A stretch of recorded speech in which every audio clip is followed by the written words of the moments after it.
Sekarang kita akan bahas yaitu mengenai sel dan range. Adapun sudah dibahas bahwa Excel terdiri kolom dan baris.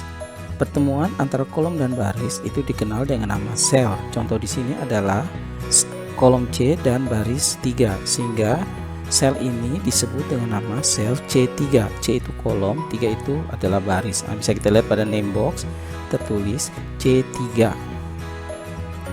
Kemudian pada sel ini disebut sel F4 karena kolom F dan baris keempat. Dan berikutnya D4. Nah, beberapa sel yang kita blok itu disebut dengan nama range. Contoh di sini adalah range-nya adalah C3 dan G14. Nah, range itu disebut dari sel pertama yaitu C3 dan sel yang terakhir yaitu G14.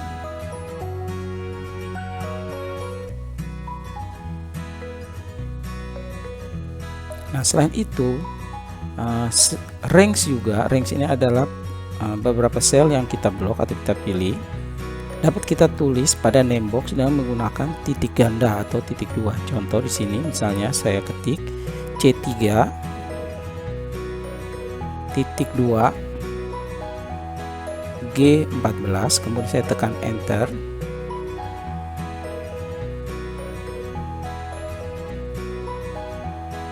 Nah, maka akan terblok sesuai dengan yang tadi saya ketik, yaitu sel pertama C3 dan sel titik 2 sel terakhir G14.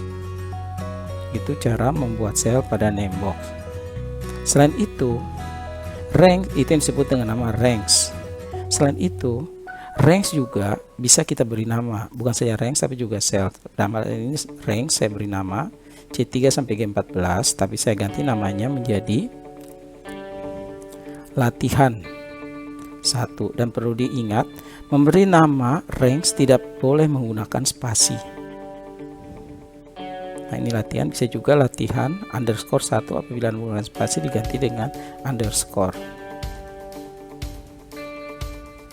Kemudian tekan enter. Ya.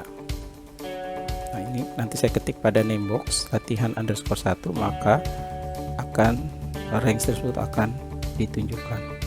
Memberi nama sel atau range juga berguna untuk mengunci sel atau range tersebut. Nah, untuk menguncinya apa gunanya nanti akan kita bahas pada materi selanjutnya. Nah, demikian untuk mengenai sel dan range pada Microsoft Excel.